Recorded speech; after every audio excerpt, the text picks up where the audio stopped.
প্রতিপক্ষকে বন্ধু বানানো সহজ কাজ একদমই নয়, কিন্তু সেই কাজ কিভাবে সহজ করতে হয় এবং সেই কাজ কিভাবে সম্পন্ন করতে হয় সেটা আমাদের দেখিয়েছেন রাস্কিন বন্ড ওনার গল্প দ্য ফাইট এর মাধ্যমে। প্রধান চরিত্র রঞ্জি গ্রীষ্মকালের এক দুপুরে রাজপুর গ্রামের একটি পুকুরে স্নান করতে এবং সাঁতার কাটতে গেছিল। সব কিছু ঠিকঠাক চলছিল যখন দুই চোখের সামনে উপস্থিত হলো এক হৃষ্টপুষ্ট বলবান ছেলে, যে রঞ্জির দিকে তাকিয়ে চোখ রাঙিয়ে বলল, কে তুই ভাই? আমার পুকুরে কী করছিস? এই পুকুরে স্নান কেবলমাত্র আমিই করতে পারি, আর কেউ নয়। তুই একটা কাজ কর, এখান থেকে পালা। রঞ্জি প্রথমে চেয়েছিল যাতে তাকে শুরুতেই বন্ধু বানিয়ে নেওয়া যায়, কিন্তু তা যখন হয়নি, রঞ্জিও কিছুটা উগ্রস্বরে বলল, না রে ভাই, তোর এক কথায় এই চিড়ে ভিজবে না। তুই যদি মনে করিস এই পুকুর তোর, তাহলে আমার থেকে নিয়ে দেখা, আমি এক রাজপুত। সেই ছেলেটি বলল, তুই জানিস আমি কে? আমি এক পাঞ্জাবি। একজন বলছে আমি এক পাঞ্জাবি, আরেকজন বলছে আমি এক রাজপুত। দুই বীর যখন একে অপরের সামনে, তখন লড়াইয়ের হাত থেকে এদের দুজনকে কে বাঁচায়? এবং সেই লড়াই চলতেই থাকলো, চলতেই থাকলো, চলতেই থাকলো।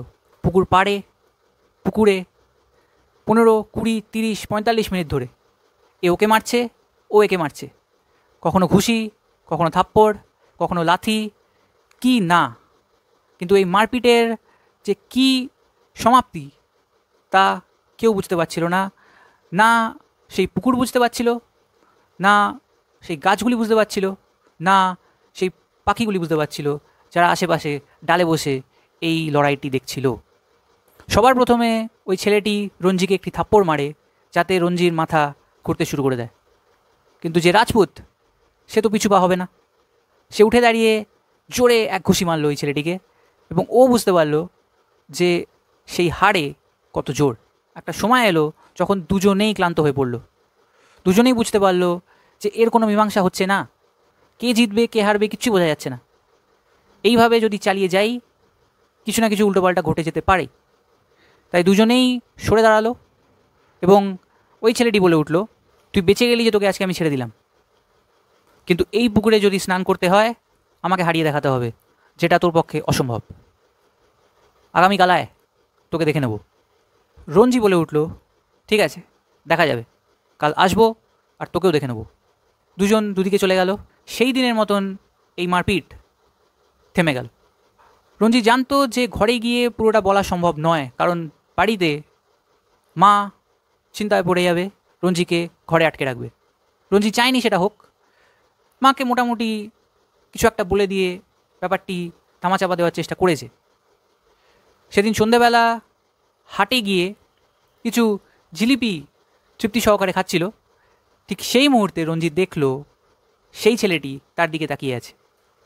দুজনেই মনে করছিল যেন দুজনকে গিয়ে আবার মারি, কিন্তু তা হলো না। একবার এটাও মনে হচ্ছিল দুজনেরই যে চোখ এড়িয়ে চলে যাই, কিন্তু সেটাও হলো না।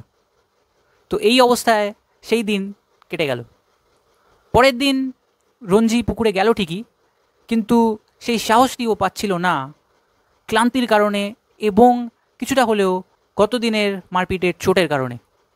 ও মনে করছিল যেন ওই ছেলেটি আর না আসে।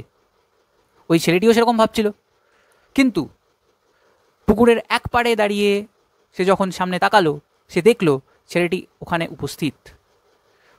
উল্টো দিকে ও চোখ রাঙিয়ে রঞ্জির দিকে তাকিয়ে বলছে, কিরে, এদিকে আয়, এপারে চলে আয়, মারপিট তো শুরু হবে। রঞ্জি রাজপুত, ওই বা কী করে ছেড়ে দেয়? ও বলছে, আমি এক রাজপুত, তুই এদিকে আয়।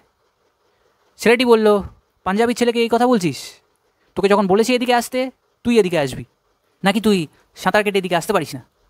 তো প্রত্যুত্তরে রঞ্জি কিছু না বলে সোজা ঝাঁপ মেরে জল দিয়ে সাঁতার কেটে, যেন জলের মাঝখান থেকে ছুরি দিয়ে কিছু কেটে দিয়ে উল্টো পাড়ে পৌঁছে গেল।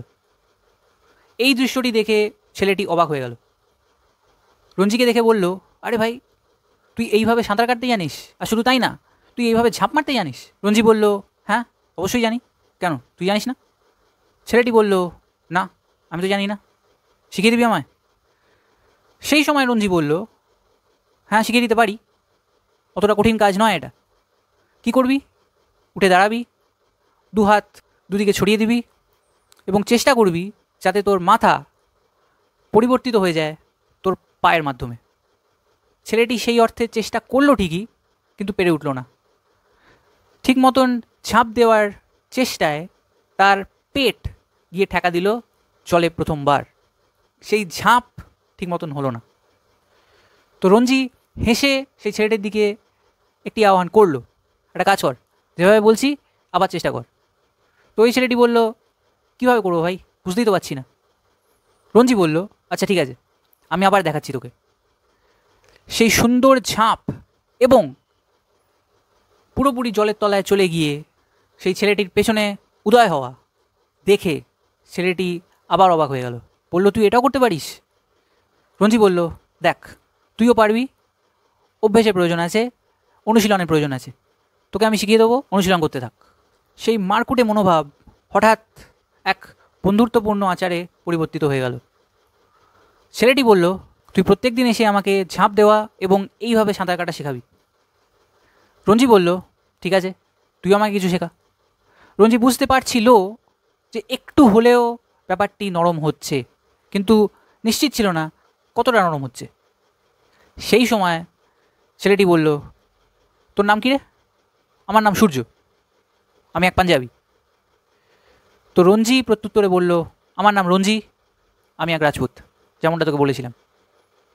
তো সূর্য বলল, আচ্ছা ঠিক আছে, তুই আমাকে প্রত্যেক দিন শেখাতে থাকবি, আর তার বিনিময়ে আমিও তোকে প্রত্যেক দিন এটা শেখাবো যে কীভাবে এক পালোয়ান হয়ে উঠতে হয়। তো রঞ্জিও বলল, ভাই তোর চেহারা তো পালোয়ানেরই মতন। সূর্য তার উত্তরে বলল, আমি এদেশের শ্রেষ্ঠ পালোয়ান হব একদিন, দেখে নিস। তুই যথেষ্ট শক্তিশালী, কিন্তু কি বলতো, তোর শরীরে আরও মাংসের প্রয়োজন। আমাদের নিজস্ব গরু আছে, সে যা দুধ দেয় তা খেয়ে আমাদের তো পুরোটাই পুষিয়ে যায়। তোকেও সেরকম খাবার খেতে হবে, এবার থেকে তোকেও আমি সেরকম খাবার খাওয়াবো। তুই আমাকে যেটা শেখানোর শেখাবি, আর আমি তোকে যেটা দেওয়ার, যেটা শেখানোর সেটাও দেবো, সেটাও শেখাবো। এই পুকুরে তোর আর আমার রাজত্বই চলবে, বুঝলি তো কী বললাম? রঞ্জি বলল, অবশ্যই। দুজন দুজনের চোখের দিকে তাকালো, সেই সম্মান দুজনের প্রতি আচমকা জন্ম নিল, সেই বন্ধুত্ব দুজনের মধ্যে স্থাপন হলো। অনেক সময় আমরা এই সমস্যায় ভুগি, কিভাবে অপরজনের সঙ্গে সেই বন্ধুত্বপূর্ণ সম্পর্ক বজায় রাখব, কিভাবে তার মনে যেই ধোঁয়াশাটি আছে আমার প্রতি তা কাটাবো। পেরে উঠি না, তারপর গিয়ে ঝগড়াঝাটি, মারপিট, মন কষাকষি ইত্যাদির মধ্যে জড়িয়ে পড়ি। তাতে কি হয়? ভাঙনের পর ভাঙন ঘটে, ঠিক কি না? কিন্তু রাস্কিন বন্ডের এই দ্য ফাইট ছোট গল্পটি বুঝিয়ে দিল কিভাবে সঠিক সময় সঠিক বুদ্ধির প্রয়োগ কোনো ভাঙনের পরিস্থিতিকে গঠনে পরিবর্তিত করে। তোমার মধ্যে যা আছে সেটি হয়তো তোমার প্রতিপক্ষের মধ্যে নেই, ঠিক উল্টোটাও লাগু।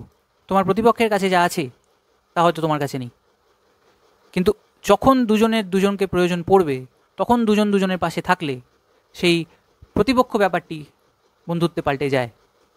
এটা ঘটনা, ইতিহাসের সাক্ষী, এবং রাস্কিন বন্ডও সেটাই আমাদের তুলে ধরেছেন।